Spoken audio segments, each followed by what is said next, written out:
Very good morning, friends. English Balaji Gyangun Sagar channel. Ex-soldier Indian Army Yuvraj Kumar welcomes you. Friends, आज की class में जैसा कि मेरे को बहुत लोगों ने बोला था कि कैसे प्रैक्टिस करें सर और इंग्लिश के लिए क्या करना चाहिए कि मुझे इंग्लिश बोलना चाहिए. बार बार यही पूछते हैं क्या करना चाहिए. करना क्या चाहिए वो आपको तरीके से पता है. आपको सारी चीजें पता है कि क्या करना चाहिए. बचपन से आप भाषा कैसे सीखे हो आपको पता ही है. आप कैसे भाषा सीखे. माता जी के गोद में आए, माता जी को देखे, वॉच किया, लिसन किया और उनकी तरह स्पीक किया और स्पीकिंग सीख गए. स्कूल गए नहीं थे ना और हिंदी बोल रहे हो अच्छे तरीके से. मैं आपके सामने खड़े होकर हिंदी बोल रहा हूँ, मेरी माँ ने सिखाया है. मैं बिल्कुल अपने मात पिता गुरु ना वही माता. रात काल उठ के रघुनाथा, मात पिता गुरु ना वही माता. माता पिता गुरु ने जो सिखाया है वो माता पिता ने पहले सिखाया, फिर स्कूल गए तो गुरु ने सिखाया. ठीक है. अगला मैं यहाँ पर आता हूँ. बिल्कुल आज का सुबेरा बिल्कुल मतलब I will not waste your time, I am just starting class. जो यहाँ पर ये देख रहे हैं आप लोग, स्टेप्स ऑफ एनी लैंग्वेज. ठीक है फ्रेंड. साउंड्स, रोने की आवाज आती है हमारी, फिर वहां से शब्द बनते हैं. याद करो, आप रोना शुरू किए थे, फिर माँ माँ बोलना शुरू कर दिए, माँ बोलना शुरू कर दिए, फिर एम ए माँ करके वर्ड बन गया. ठीक है. ये वर्ड बनने के बाद माँ खाना दो, माँ खाना दो, तो subject verb object, right. Subject verb object बन गया. ठीक है फ्रेंड. सब्जेक्ट वर्ब ऑब्जेक्ट बनने के बाद क्या हुआ, वहां से 40 किलोमीटर की रफ्तार में आपने फिर डिमांड करना शुरू कर दिया अपनी माता जी से. तो daily task for speaking English आपको क्या करना है. डेली टास्क के लिए आपको करना है, मैं बोर्ड की तरफ इसलिए कर रहा हूं क्योंकि बोर्ड में छोटा लिखा हुआ है, यहां ध्यान देना है. ठीक है. आप लोग की तरफ भी मूव करूंगा. मत सोचिएगा कि eye contact is not being maintained because due to some reason I won't be able to make my eye contact continuously, right. अब देखो, daily task for speaking English fluently, practically, confidently and grammatically. कैसे सीखेंगे. पहले watch करेंगे. किसको watch करेंगे. English को watch करेंगे. माता जी को वॉच किए थे, अब सेम जितने माँ के साथ सीखे वैसे ही इंग्लिश के. इंग्लिश को वॉच क्या करोगे. रिसोर्सेज क्या है. You have your mobile, you have your television, you have your LED, है ना. ऑडियो वीडियो जितने भी विजुअल एड्स हैं, ठीक, वो सारे विजुअल एंड ऑडियो भी होना चाहिए, वीडियो भी होना चाहिए. ऐसा कोशिश करो, ज्यादा बेटर है क्योंकि उसमें वॉचिंग और लिसनिंग दोनों चीज आपकी बराबर हो जाती है उसमें. ठीक है. अब उसके लिए क्या क्या है. सबसे पहले तो जो बड़े हैं, जो तैयारी कर रहे होंगे कॉम्पिटिटिव एग्जाम का, तो न्यूज न्यूज की तैयारी कर लें. क्योंकि मैं यहाँ पर जो तैयारी कर रहा हूँ केवल इंग्लिश बोलना नहीं सिखा रहा हूँ, मैं ऐसे क्लासेस भी डालता हूँ कि आप कॉम्पिटिटिव एग्जामिनेशन में आप प्रीपोजिशन, कंजक्शन, इंटरजेक्शन सबसे ज्यादा डाउट रहते हैं, वो डाउट बिल्कुल आपके क्लियर हो जाएंगे. ठीक है. न्यूज हो गया, कार्टून्स हो गया, इंग्लिश मूवीज हो गया with text acting. English movies में देखना नीचे लिखा होता है we are going there, I was going to play. जैसे बोलते रहते हैं, उसमें हो सकता है आपको इस प्रकार से दिक्कत है, लेकिन फिर भी I was going to play, was going to fly, ऐसे करके वो जो स्पीड से बोलता है लेकिन आपको समझ में आ जाएगा, राइट. तो English movie with text appearing, interested English songs, जो सॉन्ग आपको बहुत अच्छे लगते हैं फ्रेंड, उस सॉन्ग को सुनना है. Text book material on YouTube. अब जैसे कि आपका सोशल है, साइंस है, जो भी है, उस मटेरियल को यूट्यूब पे आप देखिए. उससे दो फायदे होंगे. एक तो मटेरियल है, आपकी तैयारी भी हो जाती है टेक्स्ट की, और साथ ही साथ आप क्या सीख जाते हो, उसी के जरिए इंग्लिश सीख जाते हो. एसएसटी हो गया, सोशल साइंस हो गया, इंग्लिश हो गया, मैथमेटिक्स भी देखना. आपने मैथमेटिक्स में भी आपको ग्रामर बिल्कुल दिखता है, मैच द फॉलोइंग, है ना, और differences between variable and non variable. तो आपको ये तो पता चलेगा डिफरेंसेस बिटवीन, मतलब कोई दो चीजों के बीच में डिफरेंस बताने के लिए बिटवीन जो वहां पर यूज हो रहा है. तो ये कौन सा पार्ट ऑफ स्पीच है. बहुत कुछ सीखने को मिलता है. फोकस होना चाहिए अर्जुन की तरह. अर्जुन को केवल आंख दिख रही थी, आपको केवल ये दिख रही कि मुझे इंग्लिश समझना है, बोलना है, सीखना है और मेरी जिंदगी का पार्ट बना लेना. उसके बाद मैं उठा के नहीं छूंगा इंग्लिश को, फिर मैं रोज बोलूंगा, मेरे को कोई टच की जरूरत नहीं. ठीक है. स्पीकिंग स्किल्स आएगा. 24 आवर्स वॉचिंग, लिसनिंग, स्पीकिंग करोगे. 24 आवर माँ के साथ थे तो माँ बोलना सीखे, दुनिया की सारी चीजों को बोलना सीखे. तो वही वॉचिंग, लिसनिंग, स्पीकिंग यहाँ पर. अब इन्वायरमेंट आप खुद बना रहे हो. देखो यहाँ तक इन्वायरमेंट वॉचिंग, लिसनिंग का बन गया. स्पीकिंग का इन्वायरमेंट गूगल ट्रांसलेटर ऐप. अब प्रॉब्लम आ जाएगी स्पीकिंग कैसे करे सर. गूगल ट्रांसलेटर ऐप है, खाली टाइम के चले गए, ताला आपके पास बैठे हैं पैर हिलाते हुए, गूगल ट्रांसलेटर ऐप निकाल लो, चेकिंग ग्रामर ऐप निकाल लो, है ना. आप अपने गुरु भी खुद बन सकते हो. Reading English. अब फ्रेंड रीडिंग इंग्लिश कैसे करें. इंग्लिश की रीड जो है लाउडली साउंड में करना है, ठीक है फ्रेंड्स। इंग्लिश की रीडिंग जो है लाउडली साउंड में करना है। जस्ट एक बुक मैं ले रहा हूं, मैं आपके सामने रीड कर रहा हूं, ठीक है। रीडिंग कितनी स्पीड से होनी चाहिए वो मैं बता रहा हूं। जस्ट लाइक एक कॉमन सी बुक ले लीजिए जिसमें कि देखो आप टेक्स्ट को सुनना है इसमें क्या क्या है, ठीक है। Was a farmer and his wife lived in a village with their small son. They loved him very much. We must have a pet, the farmer said to his wife on one day. When our son grows up, he will need a companion, right? So इतने sound में कर रहोगे तो ज्यादा अच्छा रहेगा, ठीक है। तो इसमें क्या फायदा होगा, इन किताबों को जब आप देखते हो फ्रेंड्स, यहां पर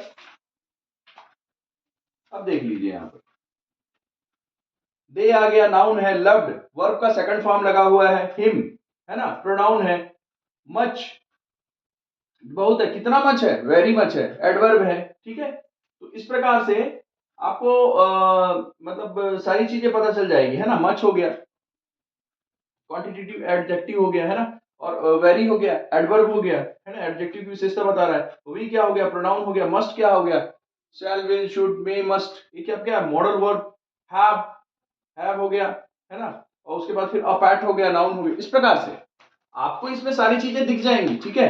चाहे आप टाइम्स ऑफ इंडिया पढ़ोगे तो उसमें स्टैंडर्ड की इंग्लिश होती है, शुरुआती जो है आपने क्या करना है कि जो छोटे बच्चों की आपके किताब है, अगर कोई पालक है तो अपने बच्चों की किताब पढ़ सकते हैं, उससे बहुत सी वोकैबुलरी भी आएगी। आप उसमें पिक्चर को पहले देख लीजिए, किताब में पहले पिक्चर को देख लीजिए, उसके बाद पढ़ना शुरू कर दीजिए, उसके अंदर क्या लिखा आपको समझ में आ जाना। पिक्चर को देखते साथ तो ये समझ में आ जाता यार मेरे को उसका पिक्चर समझ में आ गया। पिक्चर को समझिए, फिर अपने आप टेक्स्ट के बहुत सी चीजें वोकैबुलरी आपके अंदर ना आ जाएंगी, ठीक है। अगला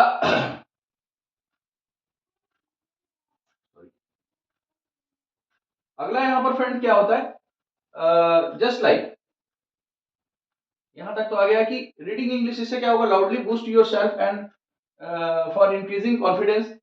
30 मिनट सुबह, 30 मिनट शाम को, ये दोनों कार्रवाई रोज करनी है। उससे दो फायदे होंगे, आपको पार्ट ऑफ स्पीच आपने मैंने बता दिया है, उससे ये भी क्लियर हो जाएगा, प्लस ये भी क्लियर हो जाएगा आप बोलने और लिखने की इंग्लिश एक होती है। शॉर्टकट बिल्कुल नहीं मानना, मेरे स्टूडेंट कभी शॉर्टकट नहीं मानना चाहिए। प्रैक्टिकल एक्सपीरियंस क्या है, inquiry centre type 2 for English. अब संडे आ गया, क्या करना है, कुछ नहीं करना है, इंक्वायरी करना है। सर मुझे 2 टिकट चाहिए था, जो भी है, ओके सर, मैं सो एंड सो स्पीकिंग, अच्छा I want to inquiry for railway ticket sir. Railway call centre में कर दो, एयर फ्रंट, आप प्रैक्टिस कर सकते हैं उसमें, है ना, बोलने की प्रैक्टिस, प्लस उनका भी फायदा होगा, उनको कॉल करोगे तो उनके भी पैसे बनते हैं, है ना। You are not disturbing anyone, right. Next, how to do the practice of English. देखो बहन, दुनिया में किसी चीज को बताने के लिए एक चीज तो आप पूरे दिन में ना देखो, उस किताब में वही लिखा होगा, माँ मैं खाना खाता हूँ, मैं नहीं खाऊँ, माँ का मैं खाना खाता हूँ, का मैं नहीं खाऊँ। छत्तीसगढ़ी में ही बोलता हूँ, हिंदी में का बोलता हूँ, माँ मैं खाना खाता हूँ, मैं नहीं खाता, क्या खाता हूँ क्या नहीं खाता।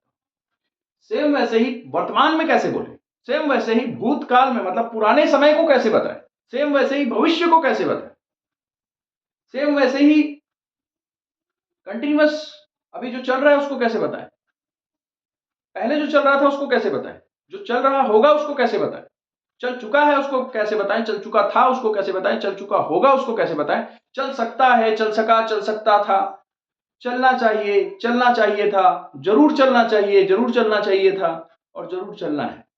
ये सब की positive, negative, interrogative, interrogative, negative, इस प्रकार से प्रैक्टिस मैं 1 बाय 1 करके करवाऊंगा, ठीक है। ये बेसिक है फ्रेंड। इससे क्या होगा कि बार बार जब बोल के प्रैक्टिस करते हो तो आपके मुंह से इंग्लिश गलत नहीं निकलता, समझ रहे। ओके, प्रेजेंट टेंस बोलते हैं लोग, प्रेजेंट इंडेफिनिट टेंस, ये सब बोलूंगा आपका दिमाग घूम जाएगा। मैं सीधी सी बोल रहा हूं कि अभी की चीजों को बताने के लिए अगर आप एक वर्ब चेंज कर, यहां पर एक वर्ब है, इस वर्ब को लगा लीजिए, मैं इंग्लिश बोलता हूं, है ना, आई स्पीक इंग्लिश, मैं इंग्लिश नहीं बोलता, आई डोंट स्पीक इंग्लिश। क्या मैं इंग्लिश बोलता हूं, डू आई स्पीक इंग्लिश, क्या मैं इंग्लिश नहीं बोलता, डोंट आई स्पीक इंग्लिश। अब यहां पर एक चीज ध्यान देने वाली बात है कि आई स्पीक इंग्लिश का मतलब मैं इंग्लिश बोलता हूं, पहले हिंदी बोलना है फिर इंग्लिश बोलना है। अगर आप तेलुगु हो तो पहले तेलुगु बोलना है फिर इंग्लिश बोलना है। अगर आप हल्बी हो, मैं बोलू, मैं इंग्लिश बोलूंगा, आई स्पीक इंग्लिश, मैं इंग्लिश ना बोले, आई डोंट स्पीक इंग्लिश, काय मैं इंग्लिश बोलू है, डू आई स्पीक इंग्लिश, काय मैं इंग्लिश ना बोलू है, डोंट आई स्पीक इंग्लिश, मेरे बस्तर के हल्बी बच्चों के लिए, ठीक, इस प्रकार से बोल सकते हैं, राइट। दूसरा, ये तो हो गया अभी की बात बताने के लिए। अब आपको पुरानी बात बतानी तो क्या करना पड़ेगा फ्रेंड्स, यहां पर सब्जेक्ट फर्स्ट फॉर्म लगता है स्पीक, और ही शीट लगेगा तो क्या बोलोगे, ही, वह बोलता है, ही स्पीक्स, वह नहीं बोलता, ही डजंट स्पीक, क्या वह बोलता है, डज ही स्पीक, क्या नहीं बोलता, doesn't he speak. Don't, I we you they के साथ डू एंड डोंट आएगा, I we you they any two name के साथ डू एंड डोंट आएगा, ही शी इट और सिंगल नेम के साथ एस एंड ईएस आएगा, वर्ब विद, फिर दुनिया भर का रूल नहीं बताऊंगा मैं, सीधी सी बात है, ही शी इट के साथ एस एंड ईएस, राइट, रट्टा मार दो, मेरे को ही शीट के साथ एस एंड ईएस लगाना, फिर बाद में पढ़ते रहना कि ही शीट क्यों लगाना है, क्योंकि सिंगुलर के साथ एस एंड ईएस आता है, प्लूरल के साथ हमको एस एंड ईएस नहीं लगाना है, दिमाग घूमेगा आपका, इसलिए मैं ग्रामर नहीं बताता, मेरा तरीका अलग है, डिफरेंट है, ठीक है। और ये हो गया। अब पुरानी बात बतानी है friends, past tense, past simple, past tense, past indefinite tense, इस प्रकार से हमारा दिमाग घूमता है, सीधी सी बात है, पास्ट बताना स्पीक, स्पोक, स्पोकन, ठीक, spoke is the second form of speak, right, second form of verb we have to use for telling about the past tense, right, so now I am just going to practice, ये है, मैं बोला था, मैं English बोला था, I spoke English, मैं English नहीं बोला था, मैं देखो अभी ये प्रैक्टिस को कैसे करनी, ये मैं इंग्लिश बोला था, मैं इंग्लिश बोला था, आई स्पोक इंग्लिश, मैं इंग्लिश नहीं बोला था, जैसे इसको करो ऐसे, नहीं बोला था, आई डिडंट स्पीक इंग्लिश, क्या मैं इंग्लिश बोला था, डिड आई स्पीक इंग्लिश, क्या मैं इंग्लिश नहीं बोला था, डिडंट आई स्पीक इंग्लिश, समझ गए, यहां पर बहुत गलत होता है, इसको कम से कम आपको 40 बार और इसको कम से कम आपको 80 बार, बड़े बड़े लोग, बड़ी बड़ी डिग्री वाले भी इसको गलती करते हैं, आई डिडंट स्पोक बोल देते हैं, ठीक है, आप खुद बोल के देखना, आपको समझ में आ जाएगा, मैं इसमें ज्यादा समय नहीं लगा रहा हूं क्योंकि वीडियो लंबा होगा, आप लोग खुद ही नहीं देखते हो, राइट, प्रैक्टिस इस प्रकार से करनी। अगला हो गया, अब आगे की बात बतानी, आगे की बात बतानी है आपको, तो कैसे बताओगे, आई विल स्पीक इंग्लिश, आप डिटरमाइन भी हो रहे हो कि मेरे को इंग्लिश बोलना है, इसलिए मैंने वो वर्ड चूज किया है, I will go, I won't go, will I go, won't I go भी बोल सकता हूं, but I will speak English, मैं इंग्लिश बोलूंगा, I will speak English, will कब बोलते हैं, जब श्योर होता है, शैल कब बोलते हैं, श्योर नहीं होता, I shall go to the school, I will go to the school, फर्क है, बॉडी लैंग्वेज से पता चल जाता है कि I will go to the school, but he is very sure that definitely he will go to the school, ठीक है, सो यहां पर हो गया आई विल स्पीक इंग्लिश, ठीक, अब इसकी प्रैक्टिस करेंगे, positive negative, interrogative interrogative, I will speak English, I won't speak English, will I speak English, won't I speak English, clear है, इस प्रकार से प्रैक्टिस करनी। अभी अगला जो प्रेजेंट में कंटिन्यू में कैसे बताना है, पास्ट में कंटिन्यू में बताना है, फ्यूचर में कैसे कंटिन्यू में बताना है, उसकी भी बोल के प्रैक्टिस करनी है, वो मैं कल कराऊंगा, ठीक है फ्रेंड्स। अभी तक जितने भी चीज है एक बार रिपीट कर रहा हूं, साउंड्स, रोने की आवाज आई, आ माँ, एम ए माँ, वर्ड बना माँ, माँ से बोला माँ पानी दो, ठीक है, माँ पानी दो, माँ देती है पानी, माँ सब्जेक्ट हो गया, देती है gifts, mother gifts water object हो गया, ठीक।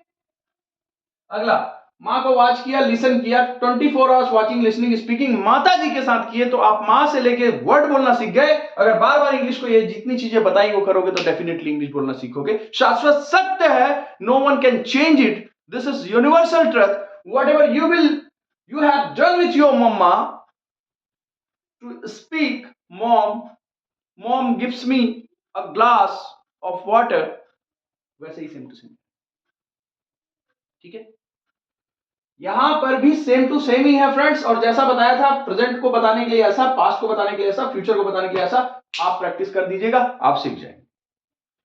आई have told you about the resources also, how to do the practice, and where will you get the practical approach of part of speech in the book of 5th and 6th class of English, because you will get general English in that book, right? So wish you all the best. Ex Indian Army soldier Yuvraj Kumar, English Balaji ज्ञान गुण सागर, और हनुमान जी का आशीर्वाद है मेरे ऊपर और मैं भी आपके साथ हूं, okay. Wish you all the best. और साथ में माइंड कंसंट्रेशन मेडिटेशन के लिए एक सॉफ्ट तरीका बता रहा हूँ, हालांकि स्पिरिचुअल है। आप एक दिया जला लीजिएगा, शनिवार या मंगलवार या पर डे भी जला सकते हैं, और दिए को ना फ्रेंड, जस्ट लाइक मैं ये सपोज दिया रखा हुआ है तो दिए को मैं देखता रहूंगा। ठीक है, देखते रहूंगा बिल्कुल, और ऐसा लगेगा ये दिए की रोशनी मेरे यहां पर आई। ऐसा आप 10 मिनट सुबह शाम करिएगा। हम वचन देकर कहते हैं आपकी मेमोरी पावर बूस्ट हो जाएगी। Wish you all the best. जय हिंद, भारत माता की जय।